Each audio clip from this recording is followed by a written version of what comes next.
The first time I saw a Draknir battlecruiser, I thought it was the most beautiful thing in the universe.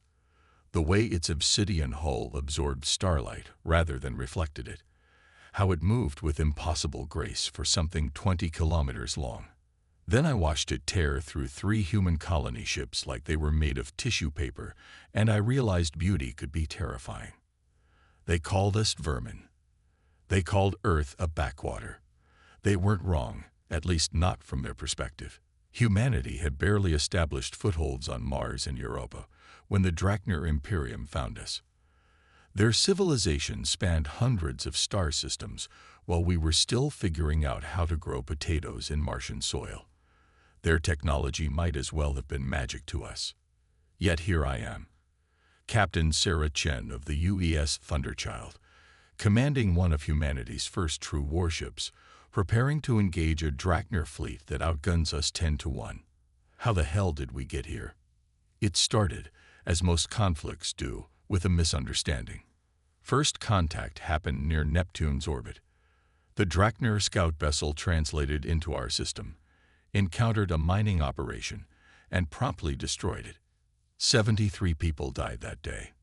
The Draknir claimed later they thought our mining drones were automated weapons. We had no way to verify that claim, no way to even communicate effectively with them yet.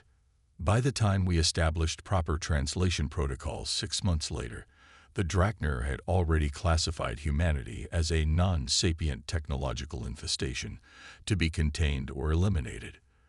Their bureaucracy moves slowly, and reclassification would require multiple levels of approval from their Council of Elders. So they continued to treat us as pests while the diplomatic process crawled forward at a glacial pace. The Ganymede massacre changed everything. 10,000 colonists, gone in minutes. The Draknir fleet commander responsible claimed he was eliminating a potential staging ground for hostile forces. It didn't matter that those hostile forces were families just trying to build a life out there. After that, Earth unified like never before. Nations that had been enemies for centuries pooled resources. The old rivalries didn't disappear overnight, but they were set aside in the face of extinction. We couldn't match the Draknir technologically, not yet, but we had one advantage they didn't count on: human ingenuity born of desperation. Captain Chen, we're approaching the engagement zone. My XO, Lieutenant Rodriguez, interrupts my thoughts. His face shows the same controlled tension I feel in my gut. 3 years of service together, and he still manages to hide the fear well. Only the slight twitch of the corner of his eye gives him away. All hands to battle stations, I order, rising from my chair. The bridge crew moves with practiced efficiency. No wasted motion. These men and women have drilled for this moment thousands of times. On the main view screen, I can see the 7 Draknir vessels arranged in their standard crescent formation. Behind them looms the massive structure of their forward operating base. That base is our real target. The ships are just in the way. Weapons check, I call out. Railguns charged and ready. Comes the response from tactical. Harem missiles loaded. All tubes green. Adds the weapons officer. Clarion device is online, says our science officer, her voice dropping slightly as she mentions our secret weapon. The Clarion represents the pinnacle of human adaptation of salvaged Draknir technology. We don't fully understand how it works, something about subspace harmonics that disrupts their neural nets. But in simulations, it temporarily blinds their targeting systems. The catch is we have to get close. Too close. I look around at my crew. Some I've known for years, others joined after the Ganymede incident. Technical Officer Liu, whose parents died in the first attack. Navigator Patul, who still carries a piece of shrapnel in his shoulder from a Draknir raid on the lunar colonies. Communications Specialist Jackson, whose quiet competence masks the fact that she lost her entire family when the Draknir bombed New Seattle. We're not soldiers. Not really. We're teachers, engineers, doctors, artists. People who should be building civilization, not fighting for its survival. But here we are, the thin line between humanity and annihilation. The Drachner are signaling us, Jackson reports. Standard warning. They're ordering us to withdraw immediately or face destruction. Let me guess, I say with a grim smile. They're still calling us vermin. Jackson's lips quirk slightly. Actually, we've been upgraded. Now we're aggressive contaminants. Progress, Rodriguez mutters. I take a deep breath. The plan is insane. We know that. Admiral Nakamura knows it too, but we've run out of conventional options. 5 billion people on Earth and another 2 billion scattered across the solar system are counting on us to pull off a miracle. Deploy solar reflectors. I order. Outside the hull, massive mirrors unfold, catching the light from our star and focusing it on our ship's specialized hull. To Drachner sensors, we now appear to be a much larger vessel, a capital ship rather than a cruiser. It won't fool them for long, but we don't need long. They're adjusting formation. Tactical reports, a note of tension creeping into his voice. Their flagship is moving to engage directly. Perfect. We want their attention. All of it.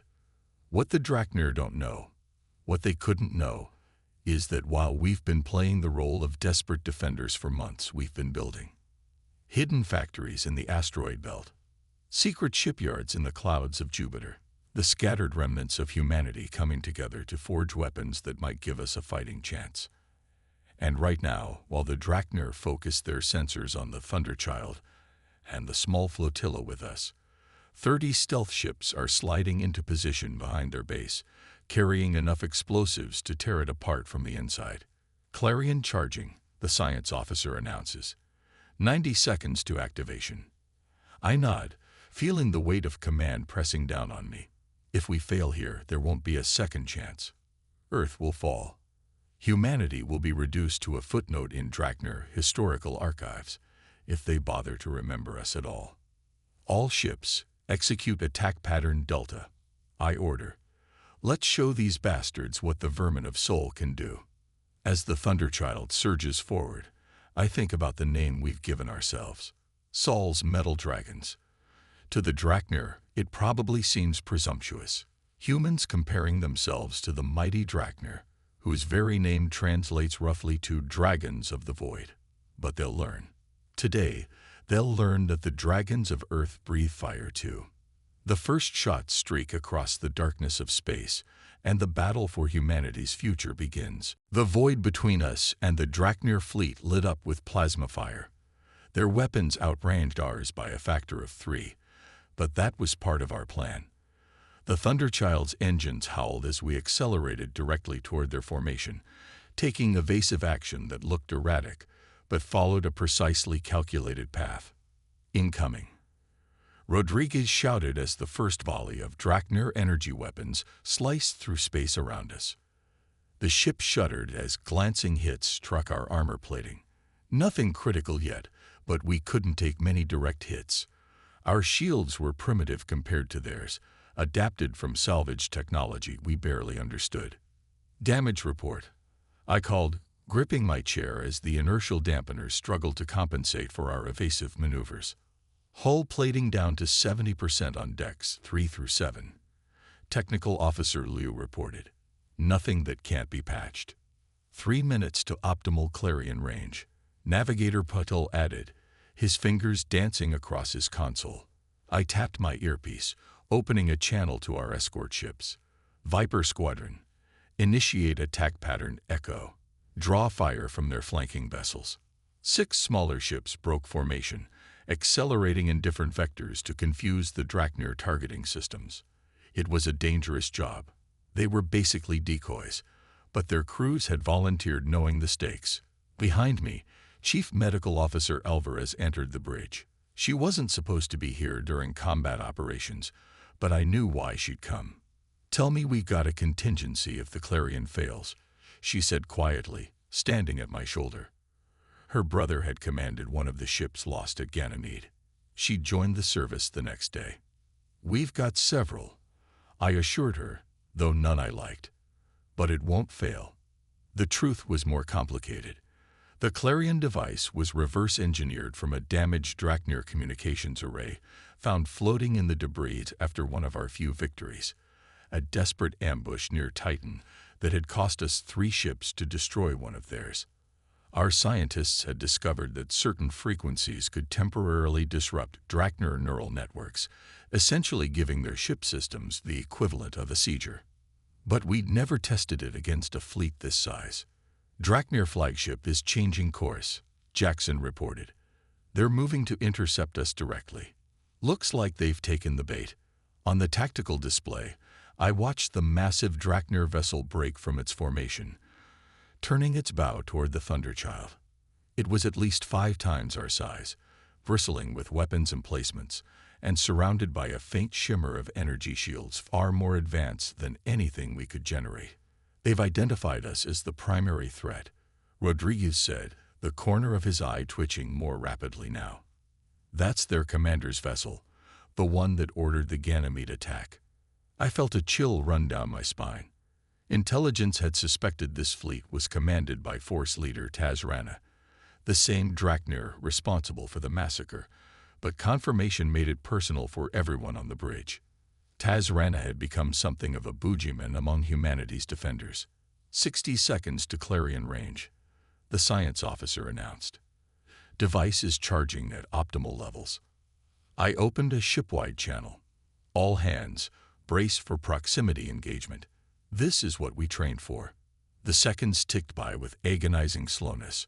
Another volley of Drachnir fire raked across our port side, sending tremors through the deck plating. Warning lights flashed on multiple consoles. Port railgun array is offline, weapons reported. We're routing power to starboard batteries. Hull breach on deck 5, Liu added. Emergency bulkheads engage. Casualties reported. I swallowed hard. Every life lost weighed on me, but we couldn't stop now. 30 seconds to optimal range, Patel called out, his voice steady despite the chaos. On the view screen, the Drachnir flagship loomed larger. It was beautiful in its terrible symmetry, like a predator perfectly evolved for its purpose. Its hull was covered with intricate patterns that weren't just decorative. They were functional components of the ship's systems, technology so advanced it blurred the line between engineering and art. They're scanning us with increased intensity, Jackson reported. I think they've detected something unusual about our configuration. They're trying to figure out what we're up to, Rodriguez said. Too late now. 10 seconds to optimal range, Patil announced. 9, 8. The bridge fell silent as the countdown continued. Everything hinged on this moment. 3, 2, 1. Clarion range achieved. Activate Clarion device, I ordered. The science officer slammed her hand down on the activation switch. For a moment, nothing seemed to happen. Then a wave of invisible energy pulsed outward from the Thunderchild, rippling through space toward the Drachnir vessels. The effect was almost instantaneous. The Drachnir flagship's steady approach faltered. Its weapon ports, which had been glowing with building energy, flickered and dimmed. The beautiful patterns across its hull, which normally pulsed with an inner light, became erratic and chaotic. It's working, Rodriguez breathed, almost in disbelief. All Drachnir vessels are showing disruption patterns, tactical confirmed. Their weapon systems are cycling down, shields fluctuating. I allowed myself one brief moment of satisfaction before refocusing. This won't last long. Weapons, target their propulsion nodes and fire everything we've got. Communications, signal the stealth flotilla to commence their attack run. The Thunderchild's remaining weapon systems came to life, launching a barrage of missiles and railgun projectiles at the suddenly vulnerable Drachnir flagship. The other human vessels followed suit, concentrating their fire on the enemy's weak points. But even as we pressed our advantage, I knew the Drachnir weren't defenseless. Their technology was resilient, designed with multiple redundancies. Already, some of their systems were adapting, attempting to filter out the Clarion's effect. Captain, I'm detecting power spikes from secondary systems on the Drachnir vessels, Liu warned. They're rerouting control functions through isolated circuits. How long until they recover? I asked. 2 minutes. maybe less. Not enough time for our stealth ships to reach their target. We needed to buy them more time. Helm, take us in closer, I ordered, right down their throat. Rodriguez looked at me sharply. Captain, that'll put us within range of their point defense systems. Even compromised, they could tear us apart. They'll be focused on restoring their main weapons, I countered. And we need to keep their attention away from what's happening behind them. The Thunderchild surged forward, driving deeper into the heart of the Draknir formation. Around us, space was filled with the debris of battle, fragments of armor plating, venting atmosphere, and the occasional flash as a missile found its mark. Through the chaos, I caught glimpses of our other ships engaged in their own desperate battles. One of our escorts erupted in a ball of fire as a partially recovered Draknir vessel scored a direct hit. The loss struck like a physical blow, but I forced myself to remain focused. The stealth flotilla reports they're in position, Jackson announced, her voice tight with tension. Commencing final approach to the Draknir base. I nodded grimly. Now came the most dangerous part of our plan. While we held the Draknir fleet's attention, our stealth ships would attempt to breach the operating base's defenses and plant their explosive charges at key structural points. If they succeeded, we might just change the course of this war. If they failed, everything, the Thunderchild, her crew, the flotilla, and perhaps eventually Earth itself, would be lost. As the massive form of the Draknir flagship filled our view screen, I saw the first signs of their systems coming back online. We were running out of time. The Draknir flagship's secondary weapons began to pulse with renewed energy. The Clarion's effect was wearing off faster than we'd anticipated. Our momentary advantage was slipping away. Evasive maneuvers, I shouted as streaks of energy fire erupted from the recovering vessel. The Thunderchild lurched hard to starboard, the deck plates groaning under the strain. Direct hit on engineering section, Liu reported, her voice cutting through the wail of alarms. Coolant leak in the reactor chamber. Chief Ortiz reports they're containing it, but we're at 70% power and dropping. Rodriguez moved to the damage control station, pulling up schematics of the affected areas. We've got multiple hull breaches on the lower decks.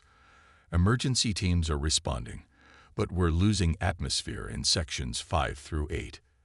I felt a cold knot form in my stomach. Without full power, we couldn't maintain the aggressive maneuvers needed to avoid their targeting systems. But retreating now would draw the Draknir's attention to the stealth flotilla approaching their base. Status of the stealth ships, I asked, fighting to keep my voice steady. Jackson pressed her hand to her earpiece, listening intently. They've reached the outer perimeter of the base. Minimal resistance so far. They report 7 minutes until they reach the primary target points. 7 minutes. We needed to give them at least that much time. Helm, keep us within the Draknir formation, but out of their targeting solutions as best you can. I ordered. Weapons, focus all remaining firepower on their sensor arrays. If we can't disable them completely, we can at least confuse them.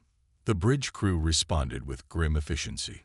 No one mentioned the obvious, that we were now committed to a course that offered little chance of escape. Through the view screen, I watched as 2 more of our escort vessels took heavy damage. The smaller Viper-class ships were quick, but they couldn't withstand direct hits from Draknir weapons. One of them split apart in a silent flash, its reactor core breached. The other tumbled out of formation, its engines dead, life pods ejecting from its hull. Captain, we're being hailed, Jackson said suddenly, surprise evident in her voice. It's the Draknir flagship. This was unexpected. The Draknir rarely communicated during battle, viewing it as beneath their dignity to speak with lesser species once combat had begun. Put it through, I said after a moment's hesitation.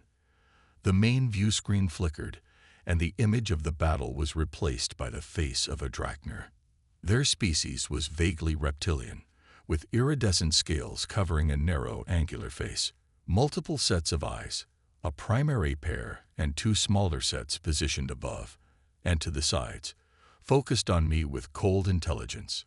Force leader Tazrana's crest of scaled spines marked his high rank, each one adorned with intricate metalwork that seemed to pulse with its own internal light.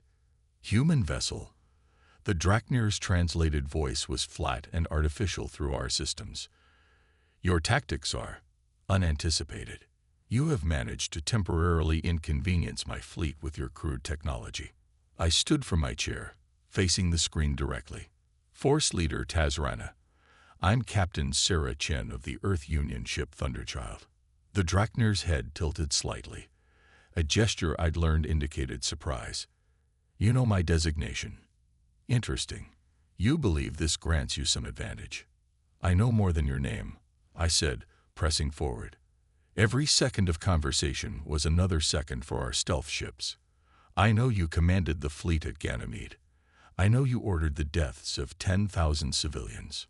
Tazrana's secondary eyes blinked in sequence, a sign of dismissal. Uninvited colonization of strategic resources. The removal was necessary and efficient.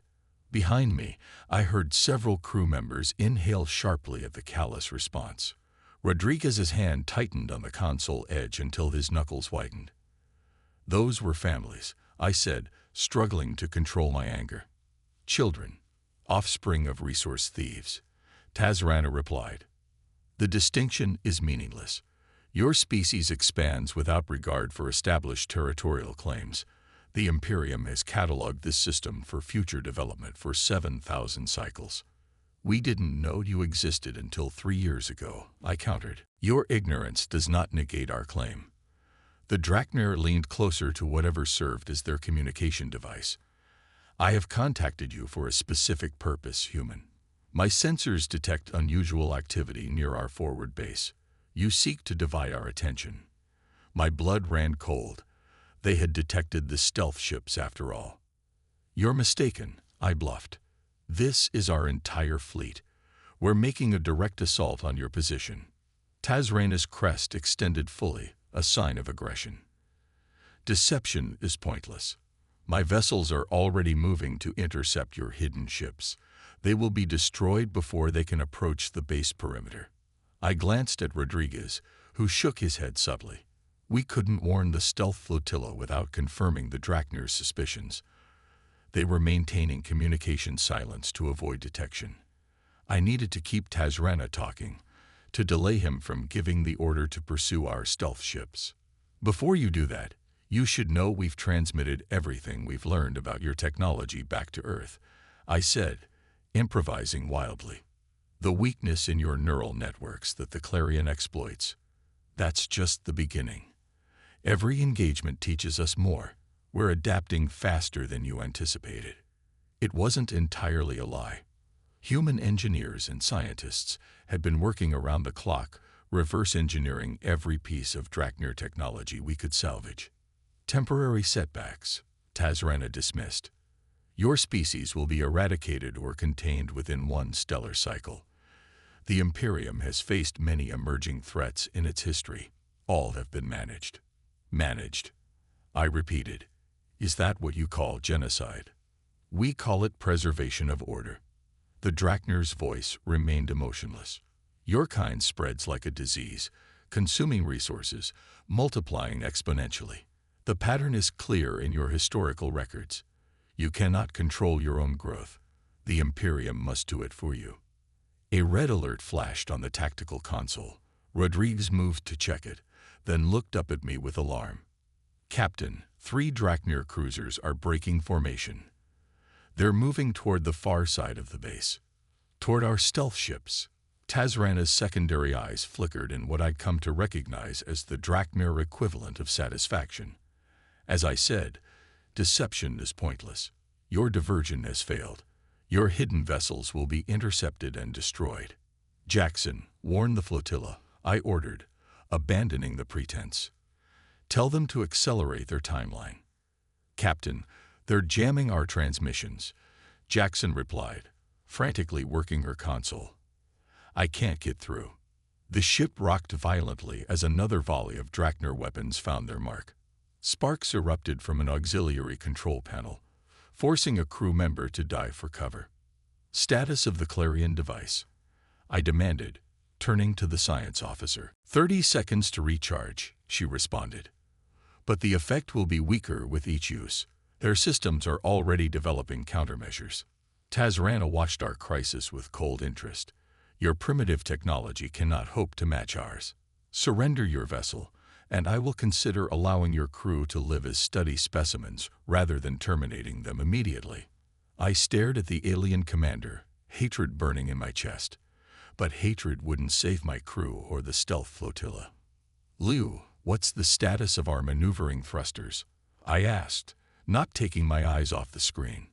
Operating at 62%, Captain, she replied. And our main reactor? Holding at 70%. Any more strain, and we risk a cascade failure. I nodded, a plan forming.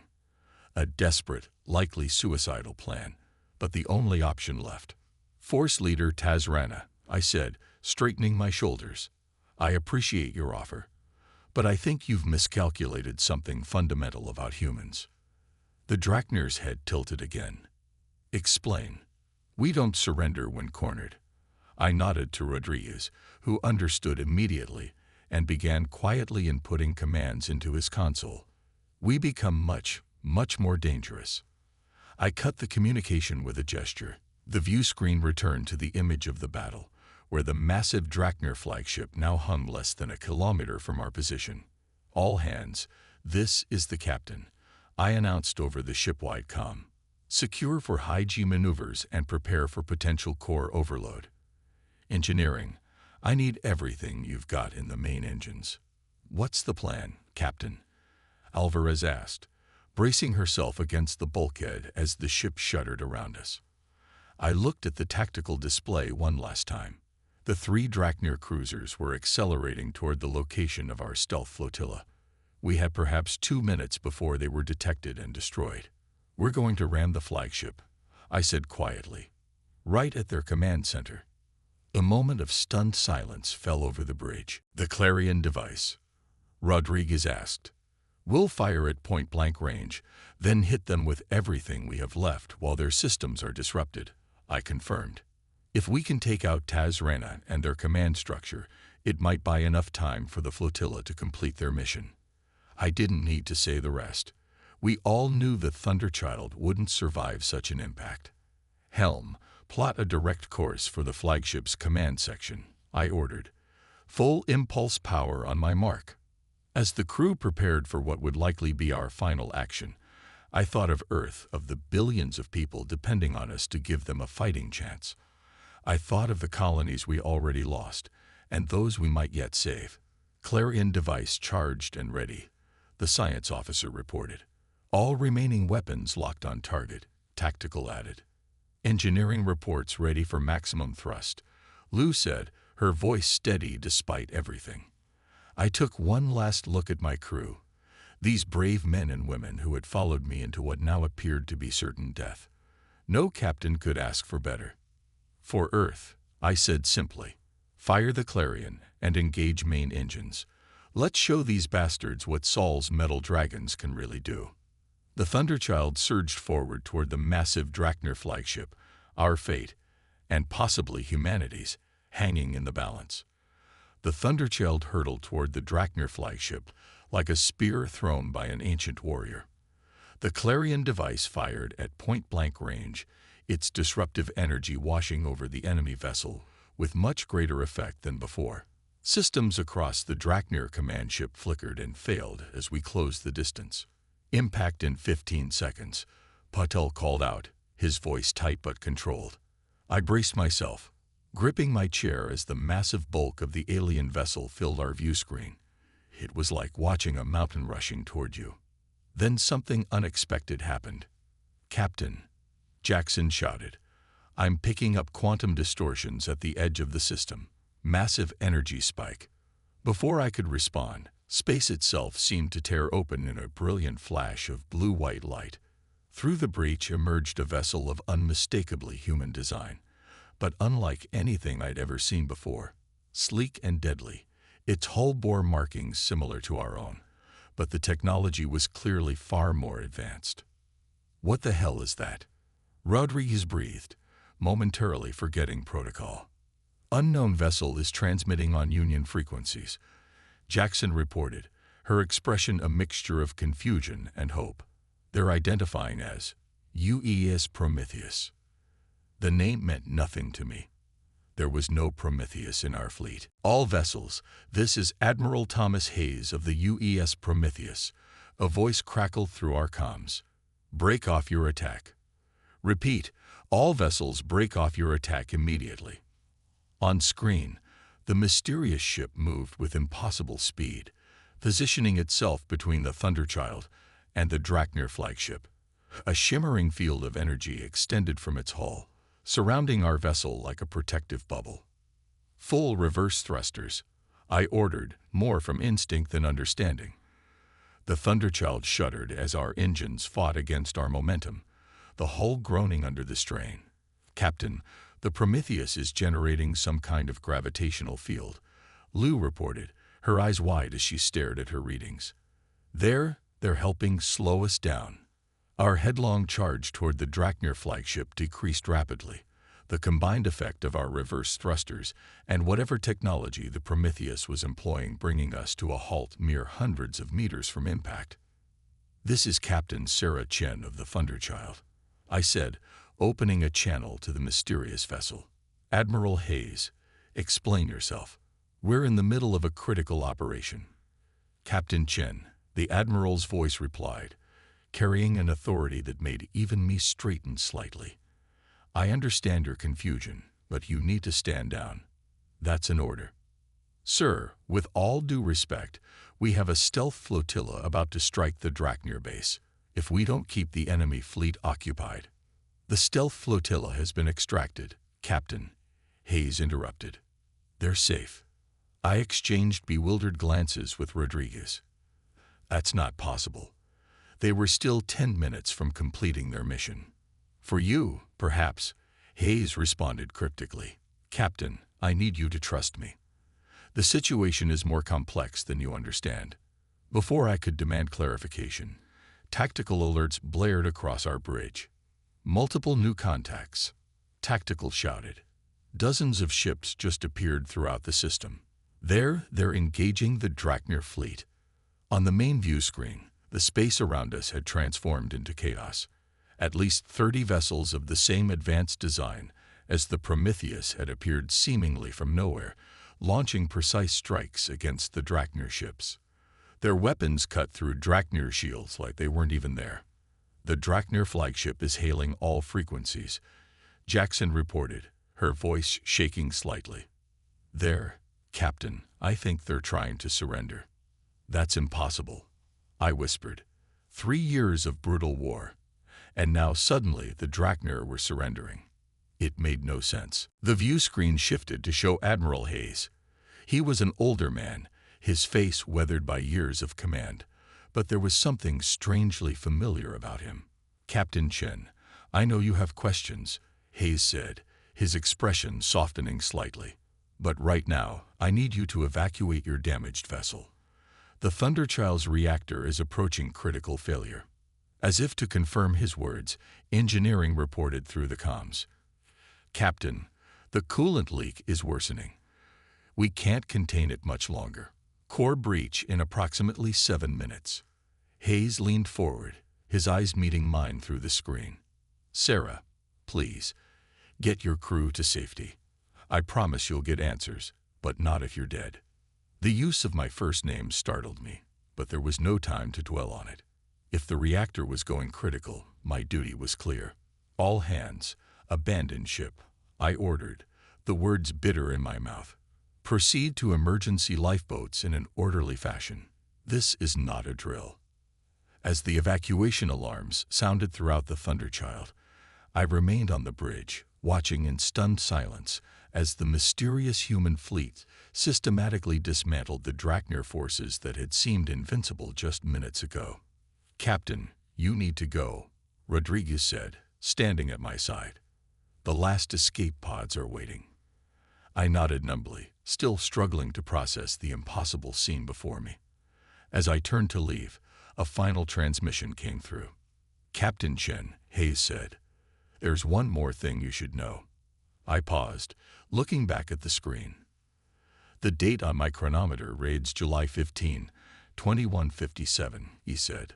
5 years from your present day. The implications hit me like a physical blow.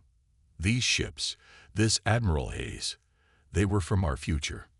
And somehow, they had changed everything.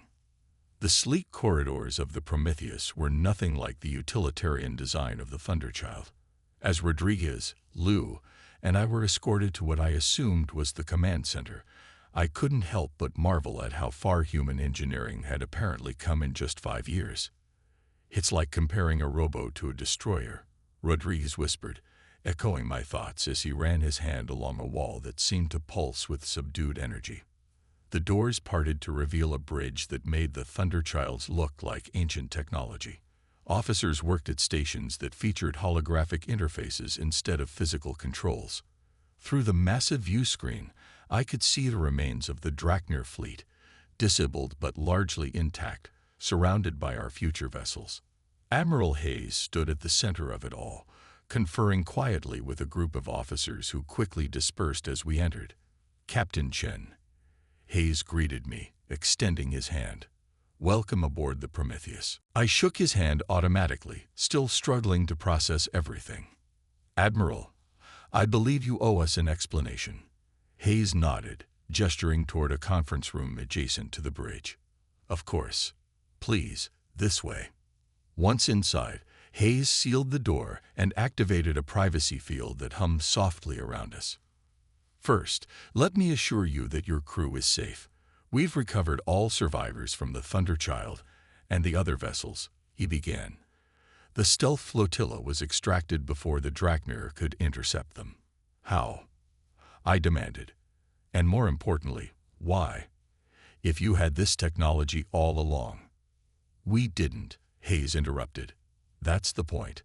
We didn't have this technology until the events of today. He tapped a control on the table, and a holographic timeline appeared between us. In my original timeline, the Thunderchild succeeded in its suicide run against Tazrana's flagship. You and your entire crew died, but you took out the Drachnir command structure.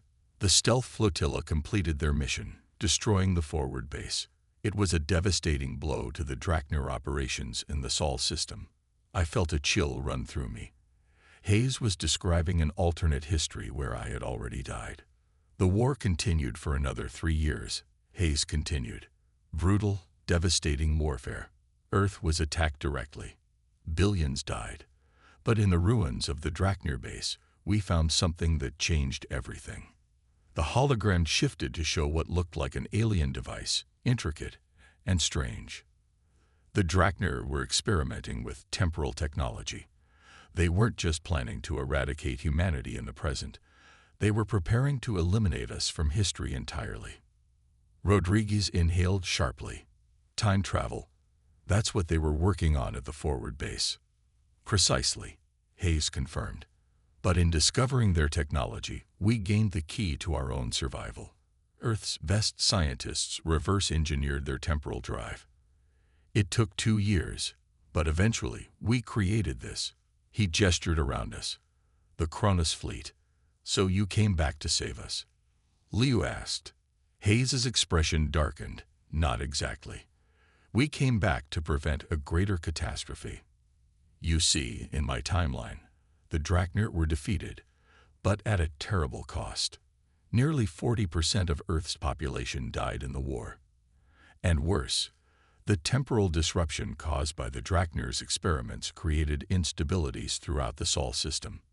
In approximately 16 months from now, those instabilities would have caused a cascading failure in spacetime. The end of everything, I whispered, understanding dawning. For the first time since the Drachnir arrived in our system, I felt something I'd almost forgotten. Hope. Not just for survival, but for victory. For a future where humanity didn't just endure, but thrived among the stars. As the transport beam engaged, I caught Hayes looking at me with a complex emotion I couldn't quite name. The daughter we would never have now had saved everyone by ensuring her own non-existence. It was a paradox wrapped in sacrifice, wrapped in hope. The last thing I saw before we materialized on the Draknir flagship was the impossible future fleet, humanity's metal dragons, evolved beyond anything I could have imagined, preparing to secure our survival across time itself. The interior of the Draknir flagship was bathed in a pulsing blue light that made my skin crawl. Hayes moved with the confidence of someone who'd done this before, guiding us through the alien corridors toward the central command chamber. Behind us, a small team of specialists from the Prometheus secured our path. The temporal resonator will be housed in their central core, Hayes explained as we moved. It's drawing power from their main reactors. The ship shuddered around us, reality itself seeming to protest as the Draknir pushed their forbidden technology to its limits. Through viewport panels, I could see distortions in space, ripples of probability fighting for dominance. "How much time do we have?" I asked. Hayes checked a device on his wrist. "Less than 5 minutes before the timeline begins to snap back. After that, the changes become irreversible." We reached a massive doorway decorated with the intricate patterns I'd come to recognize as Draknir script. 2 guards stood before it, their scaled forms tense and alert. They raised their weapons as we appeared, but our team's future tech weapons dropped them before they could fire. "Tazrana will be inside," Hayes warned as the door began to slide open. "He knows what we're trying to do." The chamber beyond was vast, dominated by a column of swirling energy that stretched from floor to ceiling. Around it, Draknir technicians worked frantically at control stations, and standing before the column, his crest fully extended in threat display, was Force Leader Tazrana. "Humans," he hissed, his translator making the word sound like a curse, "always interfering with forces beyond your comprehension." "It's over, Tazrana," Hayes called out. "Your fleet is contained. Your base is compromised. Stand down and surrender." The Draknir commander's secondary eyes blinked in that dismissive pattern I recognized. "You have already lost, though you do not realize it. The temporal wave has been initiated. Within moments, causality will reassert itself." As if to punctuate his words, the energy column flared brightly, sending a shockwave that knocked several of us off our feet. I felt a strange doubling of reality. Glimpses of the Thunderchild's bridge, of the suicide run we'd been planning, of death approaching. Hayes staggered but remained standing. He raised his weapon. "The resonator, now," he ordered his team.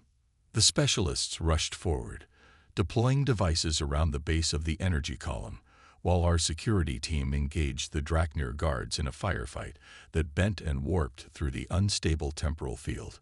Tazrana moved with surprising speed for his size, lunging toward Hayes with a ceremonial blade drawn. I intercepted him, using combat techniques that felt both practiced and unfamiliar, skills from the timeline where I had survived to fight the Draknir for years longer. "Your species is a disease," Tazrana snarled as we grappled. "The Imperium will not allow your contamination to spread to the stars." "That's where you're wrong," I replied, leveraging his momentum to throw him off balance. "Humanity doesn't ask permission to survive." Hayes appeared at my side, and together we forced the Draknir commander back toward the energy column. The specialists had completed their work, the devices now pulsing in counterpoint to the resonator's rhythm. "It's done," one of them shouted. Temporal stabilizers online. The column's wild oscillations began to smooth, the chaotic energy becoming focused and contained. Tazrana roared in fury, realizing what was happening. "You cannot undo destiny," he bellowed, making one final, desperate lunge toward the controls. Hayes didn't hesitate. His weapon fired, catching the Draknir commander mid-leap. Tazrana fell, his many eyes widening in disbelief as he collapsed at the base of the now stabilizing column. "Timeline secured," reported one of the specialists, checking his instruments. "Divergence point locked." "We've done it, Admiral." The shuddering of the ship subsided. Through the viewports, I could see the ripples in space-time smoothing out, reality settling into its new configuration. The future, our future, was secured.